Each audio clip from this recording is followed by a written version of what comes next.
أعوذ بالله السميع العليم من الشيطان اللعين الرجيم. بسم الله الرحمن الرحيم. الحمد لله وكفى وسلام على عباده الذين اصطفى، خصوصا على سيد الأنبياء محمد المصطفى. اللهم صل على محمد وآل محمد المركب بالياسين والطه وعلى آله الطيبين الطاهرين المعصومين النجباء الشرفاء الذين نذهب الله عنهم الرجس وطهرهم تطهيرا. اللهم صل على محمد وآل محمد. لعنة الله على الملعونين من يومنا هذا إلى قيام يوم الجزاء.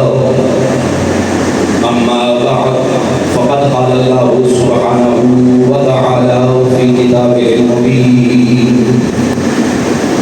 بسم الله الرحمن الرحيم. ذلك الذي يبشر الله عباده الذين آمنوا وعملوا الصالحات. قل لا أسألكم عليه أجرا إلا المودة في القربى، ومن يقترف حسنة نزد له فيها حسنا، إن الله غفور شكور. صدق الله. اللهم صل على محمد وآل محمد. سادات الإسلام المؤمنين الكرام، مجلس شهداء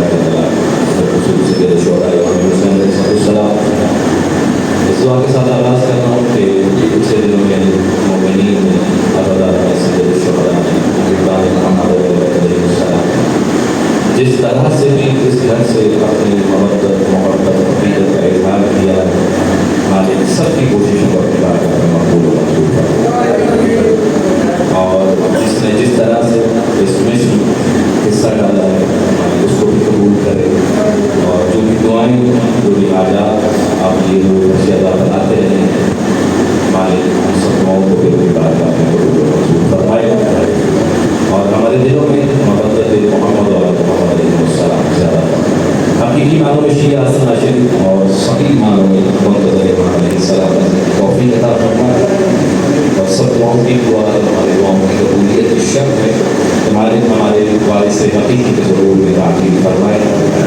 آپ سب سے مدد سکھ دیکھنا تو آئیں سب دعاؤں کی مقبولیت کے لیے خدا کا سوال کرتے ہیں۔ اللهم صل على محمد وآل محمد۔ اس سے پہلے کہ میں اس آیت کا ترجمہ کروں، اس کو میں نے پڑھنے کا شرف حاصل کیا، ایام اعزاء ہے اور یہ مہینہ بھی ایسے اور 8 اکتوبر تک انشاءاللہ عزیز ہر کوئی فاروق حسین سے محبت کرنے والا مصروف اعزاء ہے۔ ایک بات جو کافی دل کو بھی لگی سنی میں نے، لیکن آپ نے بھی سنا ہوگا اس کو، اور وہ بات یہ تھی کہ جتنا بھی جہاں پر بھی عشرۂ محرم الحرام ہو رہا ہے، ذاکرین پڑھ رہے ہیں، خطبہ پڑھ رہے ہیں،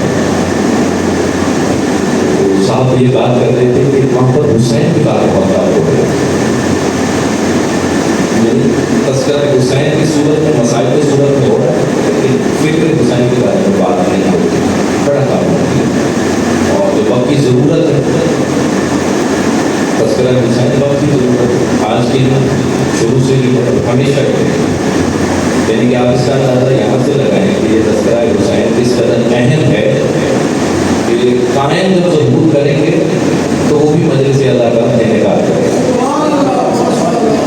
سمجھ رہے ہیں آپ اس چیز کو کہ یہ تذکرہ کتنا ضروری ہے حیات انسانی کے لیے، اور اس لیے ضروری ہے حیات انسانی کے لیے کہ اس میں ہدایت ہے، ایک موقع ملتا ہے، آپ کو پتہ چلتا ہے تو یقیناً یہ چیزیں ہیں، یہ پہلو ہیں ایسے جن کا توجہ دی جاتی ہے لیکن بڑی کم دی جاتی ہے۔ امام حسین علیہ السلام فرماتے ہیں، صلوات پڑھیں جو ہمارا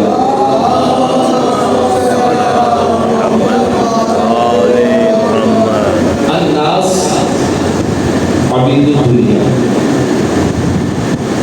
یقیناً آپ کی اس بات سے یہ فرمایا امام حسین کو، الناس عبید الدنیا، لوگ دنیا کے غلام ہیں، دنیا کے بندے، اور دین ان کی زبانوں پر اتنا ہی ہے جتنا وہ چکھنا چاہتے ہیں، اور جیسے ہی ان پر کوئی مصیبت آتی ہے یا وہ آزمایا جاتا ہے تو وہ جو چکھنے کے برابر بھی دین ہے اس کو چھوڑ دیتے ہیں۔ اللہ اکبر۔ پہلی بات، الناس عبید الدنیا، لوگ دنیا کے غلام ہیں، اور جو مذہب و دین اسلام ہے یہ سب چٹکھانے کے لیے ہے، ان کے پاس مزہ لینے کے لیے، اور جیسے ہی کوئی ان کے اوپر امتحان آتا ہے تو یہ سب سے پہلے کیا کرتے ہیں، وہ جو تھوڑا بہت دین ہوتا ہے اس سے بھی جان چھڑا جاتا ہے۔ یہ کب فرما رہے ہیں میرا مولا؟ جب مدینے سے رخصت ہو، کتنا فرمایا میرا مولا؟ یعنی کہ 60 ہجری، یعنی کہ 61 ہجری میں مولا پہنچے ہیں کربلا میں، تو یہ 60 ہجری کے اندر مولا 60 ہجری سے مراد تقریباً 49 سال بعد از رخصت جناب محمد مصطفیٰ صلی اللہ علیہ وسلم۔ صلی علی محمد وآل میں توجہ دلانا چاہتا ہوں صرف آپ کی، اللہ کرے کہ میں کام نہ کروں۔ رسول صلی اللہ علیہ وسلم کے رخصت ہونے تقریباً 50 سال بعد حسین مدینہ چھوڑ رہے ہیں، اور یہ ان کا یہ حدیث یا قول سامنے ہے۔ رسول جب آئے ہیں تو ظاہر ہے کہ بتانے کی بات تو ہے کہ حالات عرب کیا ہیں، کس قدر گراوٹ کا شکار ہے، کس قدر جہالت میں پھنسے ہوئے لوگ، کس قدر خدا سے دور لوگ، یعنی ان کے پاس کسی قسم کی آپ کہیں کہ کوئی ایسی صلاحیت یا کوئی ایسی خوبی نہیں کہ جس سے وہ معاشرے میں پیش، اس کی کام سے مثالوں کو بارہا دی جاتی ہے کہ عرب کے ماحول کا اندازہ آپ یہاں سے لگائیں گے کہ اگر کسی کے گھر بیٹی پیدا ہوگی تو وہ اس کو زندہ دفن کرتے، معصوم بیٹی کو زندہ دفن کرتے، اور اگر آپ روایات پڑھیں گے، تاریخ کو کھولیں گے تو ایسے لوگ ہیں جنہوں نے اپنی 6 بیٹیوں کو 8 بیٹیوں کو صرف اس وجہ سے کہ بیٹی ہے۔ یہ عرب کے حالات ہیں، ایک چھوٹی سی مثال دی جاتی ہے، اور اس کے علاوہ آپ بھی جانتے ہیں کہ کیا جو ہے وہ عرب کے اندر ہوتا تھا۔ رسول خدا اس معاشرے کے اندر آئے، ایسی تکلیف، ایسی محنت کی کہ وہ معاشرہ جو اپنی بیٹیوں کو ان کی پیدائش پر صرف اس لیے جو بیٹی ہے دفن کرتے تھے، اس عرب کے معاشرے کو اس فکر کو اتنا بدلا کہ وہ آ کے رسول سے دعا کرواتے تھے کہ ہمارے گھر بیٹی ہوگی۔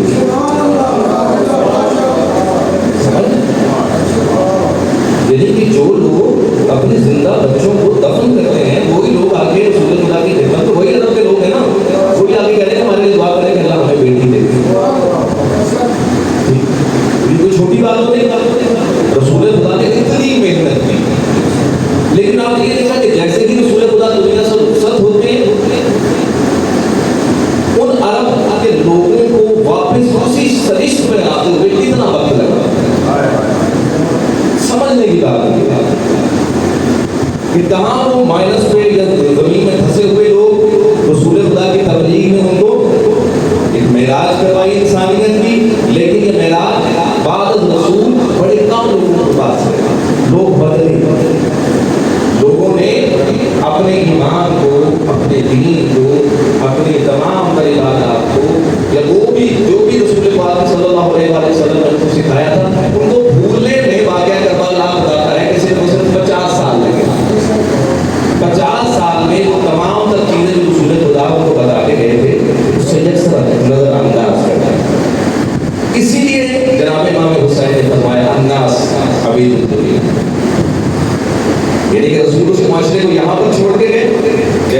فرصت ہوا معاشرہ بالکل واپس اسی جگہ پر آیا.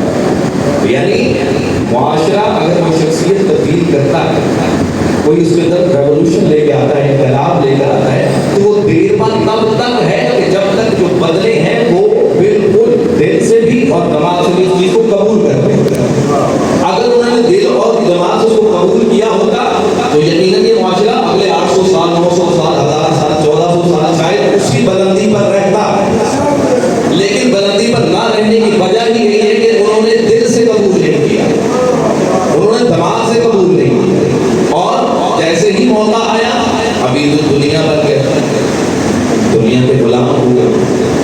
اور اسلام کو مذہب کو کہاں رکھا انہوں نے؟ صرف ایک چرخانے کے لیے, ذائقے کے لیے, کہ کبھی کبھی مسجد میں چلے جائیں گے کہ لوگوں کو پتہ چلے کہ نماز پڑھ رہے ہیں, تو کبھی رکھ لیں گے, حج پہ بھی چلے جائیں گے, عمرہ وغیرہ بھی کریں گے. یعنی یہ عبادات اس لیے رکھی تاکہ اب چونکہ ایک اسلامی معاشرے کا حصہ ہے, دل میں وہی ہے, ذہن میں وہی چل رہا ہے, لیکن وہی امام حسین کا فرمان کہ چونکہ کیا ہے ابھی تو دنیا کے غلام. اچھا جہاں پر ان کو یہ لگا کہ اب ہمارے اسلام سے یا تعلیمات رسول صلی اللہ علیہ وآلہ وسلم سے یا احکام خدا سے ہمارے کاروبار کو نقصان پہنچتا ہے, ہماری دنیا داری کو نقصان پہنچتا ہے, ہمارے منافع کو نقصان پہنچتا ہے, تو ابھی تو دنیا ہو گئی. یعنی اسی وقت اسلام کو چھوڑ دیا اور کیا کیا, اپنے دنیا کے فائدے کی طرف انہوں نے رجوع کر لیا. مسئلہ آج کا بھی یہی ہے, لفظ بڑے سخت ہیں مولانا, ابھی جو دنیا کے غلام. کہیں ایسا تو نہیں ہے کہ ہم یہ جو 10 دن محرم کے گزارتے ہیں صرف اسی وجہ سے گزار رہے ہیں کہ چلو کم از کم نام رہے, لوگوں کو پتہ چلتا رہے کہ یہ شیعہ. لیکن آپ ان لوگوں کو بھی شاید جانتے ہیں, میں بھی جانتا ہوں ذاتی طور پر, شاید آپ کے بھی مشاہدے وہ لوگ ہوں جو اپنا تشیع کے نام سے تعارف نہیں کر پا رہے. جب ان سے پوچھا جاتا ہے کیوں, جناب وہ لوگ نہیں آ رہے. اگر بتا دیا جائے معاشرے میں علل اعلان کہ میں تشیع سے تعلق رکھتا ہوں, فقہ اضافیہ سے تعلق رکھتا ہوں یا سادات سے تعلق رکھتا ہوں, تو لوگ ایک فاصلہ قائم کر لیتے ہیں. لوگوں کے میل جول کے اندر جو ہے وہ بہت بڑی واضح ایک فرق نظر آنا شروع ہو جاتا ہے. اور پھر جناب دکانداری ہے یا کاروبار ہے یا جو بھی ہے ملازمت ہے وہ چلتی ہی نہیں ہے, ایکسٹرا پریشر آنے شروع ہو جاتا ہے, گھر کا چلانا مشکل ہو جاتا ہے. نہیں, جب آپ نے عالم ولی اللہ پڑھا, وہ آپ نے صرف پڑھا نہیں تھا, وہ آپ نے ایک اگریمنٹ سائن کیا. سمجھ میں بات, عالم ولی اللہ جو آپ نے پڑھا تھا وہ زبان کا اقرار نہیں تھا, وہ ایک اگریمنٹ تھا جس کے اوپر آپ نے سائن کیے. کیا لا الہ الا اللہ, اللہ کو مان لیا, محمد رسول اللہ, آپ نے نبی کو مان لیا, علی رضی اللہ. اب جو چاہے ہو جائے, اب جو چاہے ہو جائے. پورا اگر اشرا آپ کے ذہن میں ہے, جان جاتی ہے تو چلی جائے, مال جاتا ہے چلا جائے, جو بھی جاتا ہے جائے, کچھ قربان کرنا پڑے گا, میں کر دوں گا. لیکن علی ولی اللہ بڑا اگریمنٹ سائن کیا ہے, اپنے قول کو بدلوں گا نہیں, اپنی فکر کو بدلوں گا نہیں, اپنے سٹانس سے ہٹوں گا نہیں. کیوں کہ میں نے علی ولی اللہ کو پڑھ لیا. اب مجھے اس چیز کا خطرہ اور احساس نہیں ہے کہ دنیا میرے ساتھ کیا کرتی ہے. دیکھیں بڑی عجیب بات ہے, مجلس حسین میں نے اس دن بھی یہ کیا تھا کہ آپ نے صرف یہ سوچنا ہے کہ آپ جب سے مجالس حسین میں آ رہے ہیں, آپ کے لیے یا آپ نے خود میں کیا تبدیلی دیکھی ہے, یا آپ کو کیا لگتا ہے کہ میں نے جتنا عرصہ بھی عزاداری کی ہے اس سے کیا حاصل کیا ہے. بہت ہی معذرت کے ساتھ, اور یہ نہیں کہ میں اس لیے یہ بات کر رہا ہوں, نہیں, بہت ہی معذرت کے ساتھ. دیکھیں یہاں اسٹیج کا کام یہی ہے, ممبر حسین کا کام یہی ہے کہ ان نازک جگہوں پر ہاتھ رکھ کے بتایا جائے کہ جناب آپ یہاں سے کمزور ہیں, یہاں پر اصلاح کی ضرورت ہے, یہاں اصلاح کی ضرورت ہے. اگر تمام تر عزاداری میں, بہت معذرت کے ساتھ میں کسی کے اوپر انگلی نہیں اٹھا رہا, شاید میں بھی اس میں شامل ہوں, مجھے بھی اصلاح کی ضرورت ہے,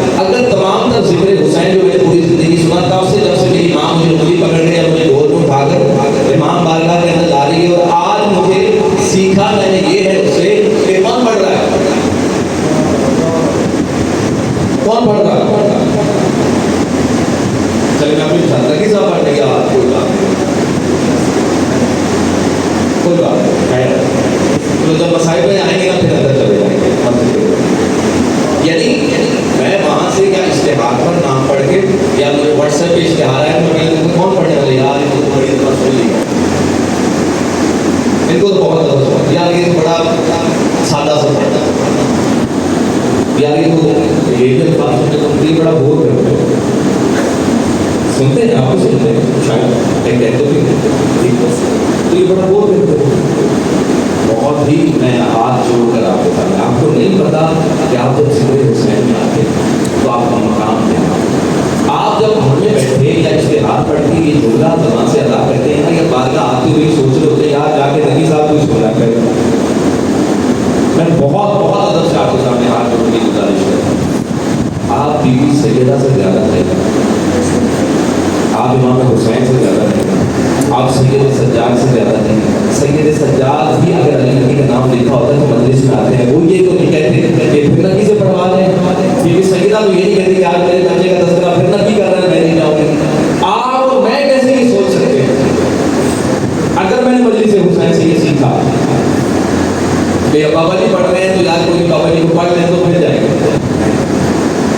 علی ولی اللہ کانٹریکٹ ہے کہ جہاں پر بھی ذکر حسین ہوگا, جہاں بھی ذکر محمد والے محمد ہوگا, یہ نہیں دیکھنا کہ کون کر رہا ہے, کن کا ذکر ہو رہا ہے. آپ نے میرے سامنے آ کے مجھے اپنا چہرہ نہیں دکھانا, نہ یہاں پہ نہ بروز محشر. آپ نے جن کو دکھانا ہے ان کے لیے تیاری کیجیے. اور یہ میں ذکر حسین کی اس لیے مثال دے رہا ہوں کہ ہمارے معاشرے میں اس وقت مجالس جو ہیں, یہ ہمارا سب سے بڑا تبلیغ کا ذریعہ ہے, وہ مجالس حسین ہے.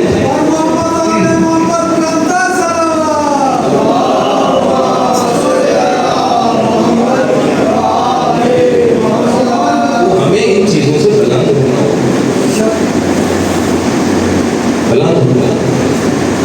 اب جہاں پر یہ فن ذاکری سکھایا جاتا ہے, فن خطابت سکھایا جاتا ہے, آپ لوگ جانتے ہیں وہاں پہ سب سے پہلی شرط یہ رکھی ہوتی ہے کہ جب آپ ذکر حسین کے لیے, مجالس حسین کے لیے آپ کو تیار کیا جائے تو اگر آپ نے کوئی ایسی بات کی کہ جس سے لوگ آپ کی طرف متوجہ ہو گئے تو آپ کی ذاکری جو ہے وہ ختم. آپ کو حق نہیں ہے کہ آپ ممبر پر کھڑے ہوں. اس کا کیا مطلب؟ یعنی کہ جو پڑھنے والا ہے اس کی پوری ذمہ داری یہ ہونی چاہیے کہ میرے منہ سے نکلے ہوئے لفظ جو ہیں وہ صرف اور صرف اس لیے ہوں کہ جو سننے والا ہے وہ حسین کی طرف متوجہ ہو, میری طرف نہیں. میں کون ہوں؟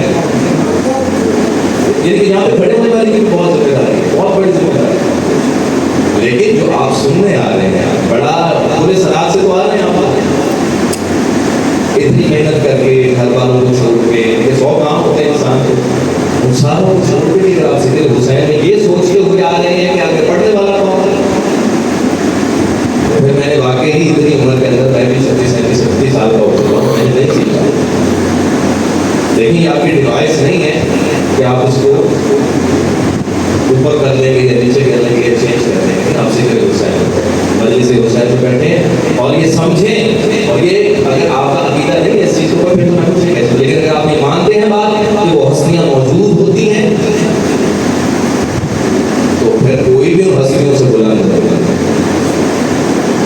جو کرنے والا ہے صرف آپ کو کیا پتا ہے, مجھے کیا پتا میری زبان سے نکلا ہوا کون سا ایسا جملہ, کون سا ایسا لفظ ہے جو ہستیاں پسند کرتے ہیں, اور وہ ایک لفظ میرے لیے آخرت میں بخشش کا سامان بن جائے. آپ یہاں پہ ذکر حسین میں ایک قدم کے بدلے آپ کو شاید, لیکن اگر میں سوچ کے ساتھ آ رہا ہوں تو پھر بڑا مشکل ہو جائے گا. ایک سلوات پڑھیں گے محمد والے.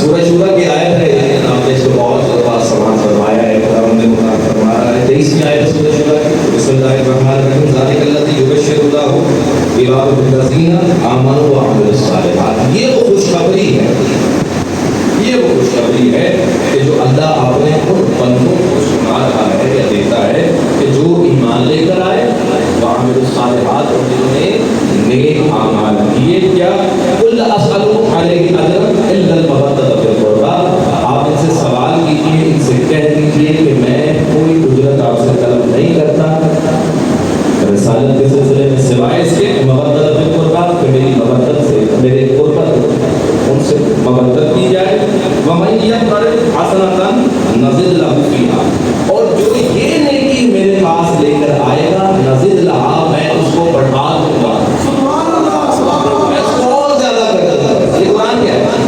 وَمَن يَقْتَرِفْ حَسَنَةً نَزِدْ لَهُ جو بھی یہ نیکی لے کر آئے گا میرے پاس میں اس کے خوبی میں ثواب میں اور زیادہ اضافہ کر دوں گا. ان اللہ غفور شکور اور بے شک اللہ تعالیٰ غفور بھی ہے شکور بھی ہے.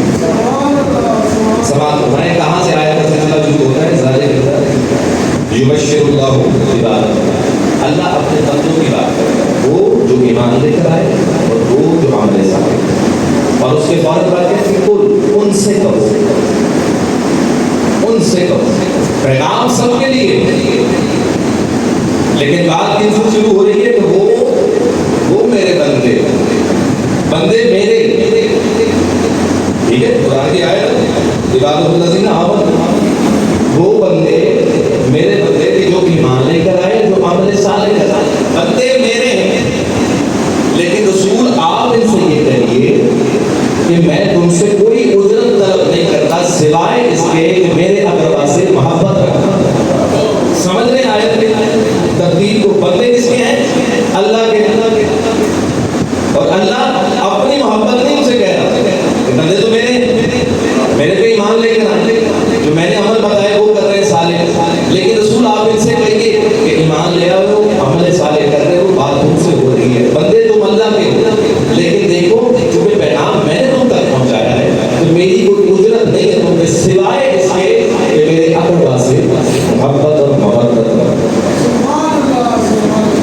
اور آگے مجھے بات کو اس طرح سے بڑھاتا ہے. دیکھو یہ والی جو نیکی ہے نا یہ نیکی اگر کوئی لے کر آئے گا میرے بارگاہ نزد لہو تو پھر میں بڑھا دوں گا اسے. کون بڑھائے گا؟ اللہ اس نیکی میں اور اضافہ کرا دے گا اور اضافہ کرا دے گا. دیکھیں میں اور آپ ایک محدود سوچ رکھتے ہیں میں اور آپ ایک محدود سوچ رکھتے ہیں کیونکہ ذہن محدود ہے. اگر میں کسی کا بہت ہی خیر خواہ ہے مجھے اس سے بڑی محبت ہے میرے اس سے بڑے اچھے مناسب ہیں تو میں کہتا ہوں آپ فلاں چیز میرے پاس لے کے آئیں میں خود ہی اس میں انویسٹ کر کے اس کو بہت زیادہ کرتا ہوں تو وہ بہت زیادہ کتنے میں ہو سکتا ہے؟ بلینس میں ہو سکتا ہے ٹریلینس میں ہو سکتا ہے ڈالرس میں ہو سکتا ہے اتنا کر سکتا ہے کیونکہ میں محدود ہوں میرے وسائل محدود ہیں میں انسان میں اس میں رہتے ہوئے اس محدودیت کے اندر اپنے کسی بھی چاہنے والے کو اپنے کسی بھی ایسے بندے کو جس سے میں پیار کرتا ہوں محبت کرتا ہوں اگر اس کے لیے آسانی کروں گا یا کسی چیز کو بڑھاؤں گا اپنی کیپیسٹی کے حساب سے بڑھاؤں گا. یہاں اللہ کہہ رہے ہیں کہ میں اپنی کیپیسٹی کے حساب سے تمہاری اس نیکی کا بدلہ بڑھاؤں گا. اب نہ تو کوئی یہ جانتا ہے کہ اللہ کی حد کیا ہے تو بس ثابت ہوا کہ وہ ہر وہ ایمان والا جو عمل صالح کرتا ہے جب بھی رسول کے اقربا سے محبت کا اظہار کرتا ہے کیونکہ طلب ہے نا طلب مانگا گیا اظہار کرتا ہے تو اللہ اس نیکی کو اتنا پسند کرتا ہے تو وہ اپنی کیپیسٹی کے حساب سے اس کو بڑھا دیتا ہے. اس کا اجر صرف اللہ جانتا ہے. لیکن اب دوسری سمت بھی دیکھنا ہے ہر چیز سے دو رخ ہے. اگر اللہ کو رسول کے اقربا کی محبت نیکی بھی ہے اور اتنی پسند ہے کہ وہ اس کو بڑھا دیتا ہے تو اگر کوئی رسول کے اقربا سے دشمنی رکھے بغض رکھے اس کے ساتھ کیا میں نے شروع میں عرض کیا کہ 50 سال لگے ہیں امام حسین کو بعد از رسول شہادت کے منصب پر فائز ہو گئے. رسول جس بلندی پر عرب کے معاشرے کو لے کر گئے اس کو صرف 50 سال لگے پیچھے آنے. کیوں کہ دل اور ذہن صاف ہے. انہوں نے اس حقیقت کو صحیح معنوں میں تسلیم کی وہ موقع کی تلاش اور اگر حقیقی معنوں میں قبول کیا ہوتا تو شاید اللہ کو یہ کہنے کی بھی ضرورت نہ ہوتی. لیکن چونکہ اللہ بھی نہ کہا تھا رسول بھی جان رہے تھے کہ جتنے کلمات وہ ہیں نا یہ زیادہ عرصے نہیں ٹکیں گے۔ اللہ نے اپنی حجت تمام کی رسول کے ذریعے کہ رسول کیا آپ ان سے کہیے، اور یہ بھی بڑی ایک عجیب منزل ہے کہ رسول نے کیوں کہا کہ میرے اقتدا سے پڑھا، یہ آیت کیوں ہے، وجہ کیا ہے؟ اس پہ آپ نے بہت سی بحثیں سنی، بہت کچھ سنا۔ پہلی بات کہ رسول کلام نہیں کرتے سوائے وحی الہی ہے، رسول کا ہر فعل ہر قول کہاں سے ہے؟ حکم الہی سے۔ یہ آیت اس لیے اتنی ضروری تھی، یہ اللہ نے اس آیت کو اس لیے بھی نازل کیا کہ اللہ رسول کے ہر فعل کو دیکھتا ہے، اللہ کی نظر ہے رسول کو، وہ جو کر رہے ہیں ایک تو مرضی الہی سے کر رہے ہیں اور وہ پسند کر رہے ہیں۔ اللہ دیکھتا ہے کہ یہ رسول جب فاطمہ کے پاس جاتا ہے اس کا چہرہ کھلتا ہے، اس کو خوشی محسوس ہوتی ہے۔ یہ رسول فاطمہ کو دیکھ کے کہتا ہے کہ بتا تم مل یہ میرا حصہ ہے۔ یہ رسول علی کو دیکھتا ہے، علی کے ساتھ چلتا ہے، علی کو دیکھ کے کہتا ہے انا وعلی من نور واحد۔ یہ حسن کو دیکھتا ہے تو حسن و ملنی، یہ حسین کو دیکھتا ہے تو حسین و ملنی۔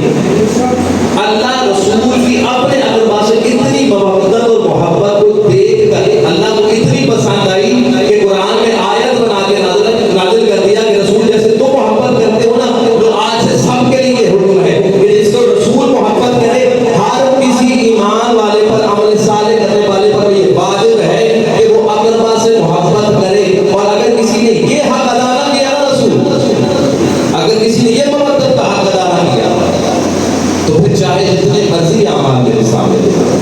کہنے کا مقصد کہ رسول کی طرز زندگی اس آیت پر دلالت کرتی ہے۔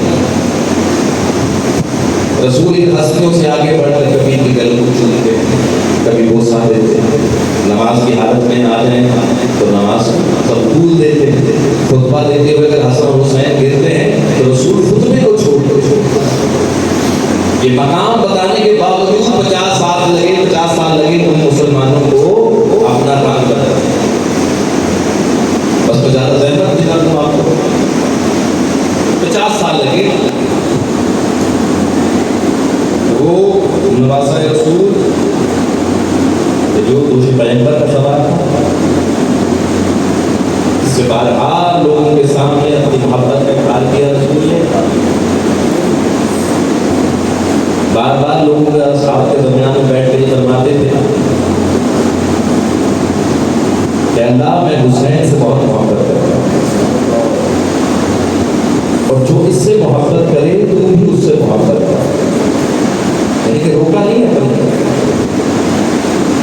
اصحاب سنتے رہے گی، کبھی حسن کو دیکھتے کبھی حسین کو، تمام ہستی کو دیکھتے، لیکن اسی امت نے جب یہ بدلے ان کو موقع ملا تو اس حسین کو مدینے میں بھی نہ رہے، مدینہ چھوڑنا پڑا، لیکن حسین کمال ہے۔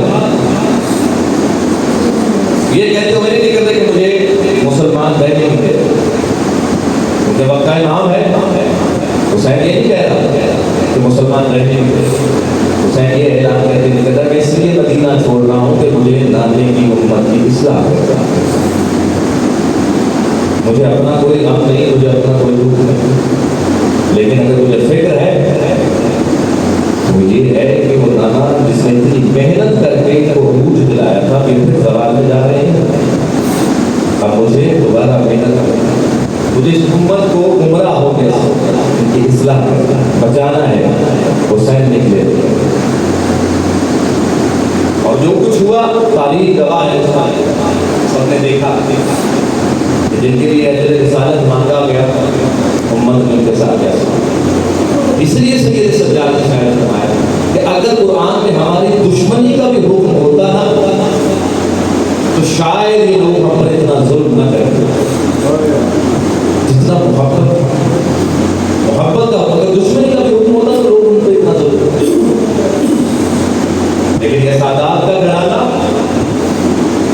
پہلے جنت البقیع سے نکلا، مدینے سے نکلا، مدینہ ویران ہوا،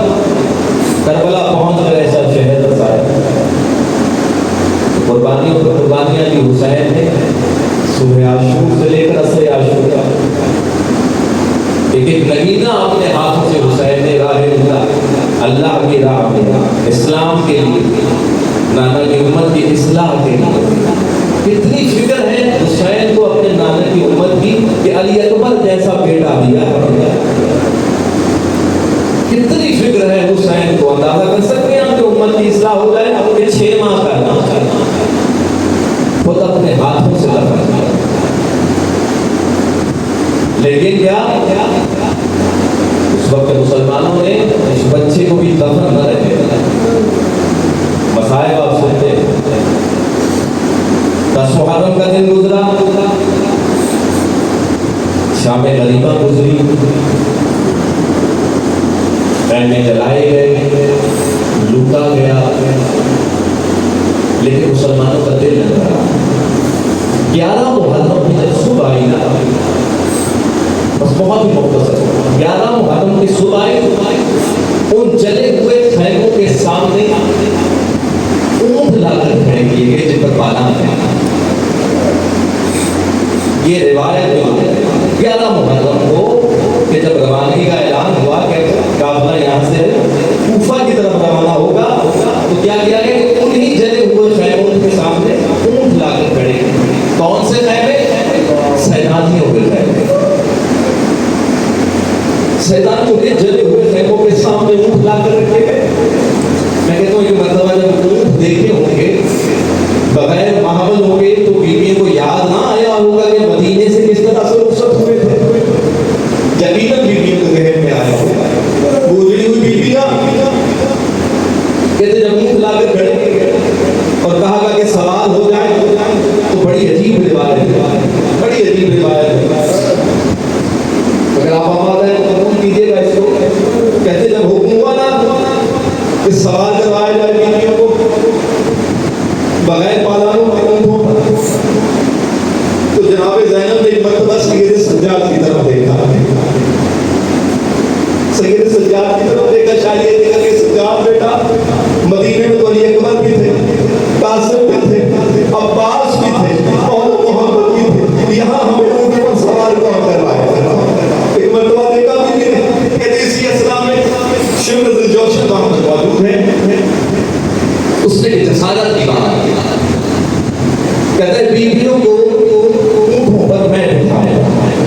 اللہ وہ بیویاں جن کو جناب عباس، علی اکبر، جناب حسین خود سوال کرواتے ہیں. اب وقت کیا آیا ہے کہ شمر ذوالجوشن یہ جسارت کرتا ہے، کہتا ہے کہ میں بیویوں کو سوال کرواتا ہوں. جیسے اس نے کہا نا کہ میں سوال کراتا ہوں، علی کی بیٹی کو جلالا ہے کہ نہیں ایسا نہیں ہوگا، ہم خود سوال ہوں گے. کہتے ہیں اس نے ضد کی، اس نے ضد کی کہ نہیں، حکم دیا کہ میں چڑھاؤں، میں بٹھاؤں گا بیویوں کو یہاں پر اونٹوں کے اوپر. کہتے ہیں ایک مرتبہ جب اس نے ضد کی نا تو بیوی کو ایک دفعہ جلال آیا، غصے میں صرف اس کی طرف دیکھا. یہ روایت کے الفاظ ہے کہ بیوی کا جلال میں شمر کی طرف دیکھنا تھا کہ شمر آہستہ آہستہ زمین میں دھسنا شروع ہوا.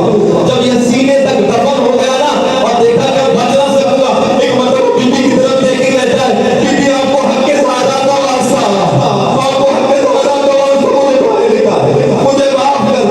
میں نے جب دیکھا نا جناب سید سجاد نے علی کی بیٹی جلال میں ایک مرتبہ دوڑ کر آ گیا ہے، بیوی کے پیروں پر ہاتھ رکھ کے کہتے ہیں بیوی میرے پاپا کا پیغام بھولنا نہیں، وہ مدینہ اس لیے چھوڑ کر آئے ہیں کہ نانے کی امت کی اصلاح کرنی ہے. اگر اس طرح سے کریں گے تو شاید یہ ہو نہ سکے گا. کہتے سید سجاد نے جب پیروں پر ہاتھ رکھے نا ایک مرتبہ بیوی نے سر کو اٹھا کر آسمان کی طرف دیکھا. شاید یہی سوچا ہوگا اما زہرا پاپا کو بتائیے گا میں بھی رسول کی بیٹی ہوں، میں بھی رسول کی بیٹی ہوں، اور آپ کے دین کے لیے آج زینب ان منزلوں سے چلے گی اگر کوئی اور بھی سوال کروائے گا. لیکن ایک مرتبہ پھر بیوی نے کہا کہ ٹھیک. سید سجاد گھبراؤ میں جانتی اب یہ ذمہ داری میری اور تمہاری. حسین کا امتحان ختم ہو چکا، اب امتحان یہ تو تمہارا ہے یہ مجھ غریب کا ہے. کہ ایک مرتبہ بلایا بیویوں کو، آواز دے کے آؤ میں سوال کراؤں، ام رباب آؤ میں سوال کراؤں، ام لیلا آؤ میں جانتی ہوں علی اکبر نہیں رہا، ام بلوا آؤ میں جانتی ہوں قاسم بھی نہیں ہے. یہ دیکھی کر کے بیوی نے سوال کروایا ہر بیوی کو. یہ چلتے جا رہے ہیں بہت مختصر کر آپ کی زحمتوں کو تمام کہتے قافلہ پہنچا کوفے۔ اب کوفے کے حالات کیا ہے؟ پورا کوفہ سجایا ہوا ہے۔ سادات کی پہلی دربار میں بھی شیعہ